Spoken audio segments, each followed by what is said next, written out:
BBC Breakfast's Jon Kay sparked outrage as he questioned Business Secretary Jonathan Reynolds on Gary Lineker's BBC exit. BBC Breakfast presenter Jon Kay left viewers baffled as he ended an interview with Business Secretary Jonathan Reynolds with a question about Gary Lineker's BBC exit. After discussing Prime Minister's Gear Starmer EU deal announcement, which is set to come later today, Jon ended the interview by saying, "Before I let you go, can I ask you about this story this morning that we're expecting a statement from Gary Lineker? I know you're a keen football fan. Gary Lineker's set to leave the BBC sooner than expected. Do you think he had a choice? Do you think the BBC had a choice?"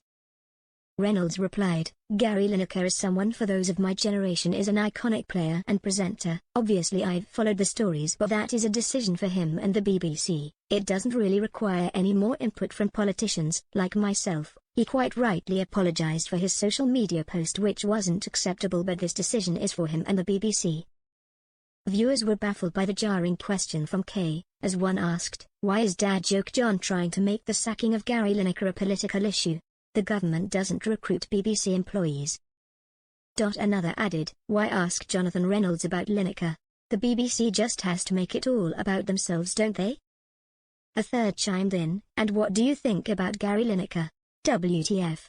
Have you tried the king?" A fourth agreed, "He's hardly going to call him an idiot, Dad."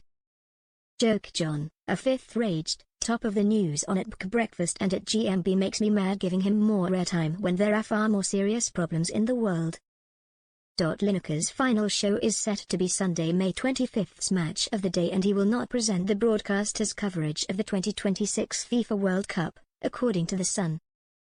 It comes a day after he apologized for sharing a post which led to accusations of anti-Semitism, as he reshared a pro-Gaza video which likened supporters of Israel to rats, reportedly leaving the BBC to consider his position untenable. A source said, "It is a heartbreaking end to an extraordinary broadcasting career.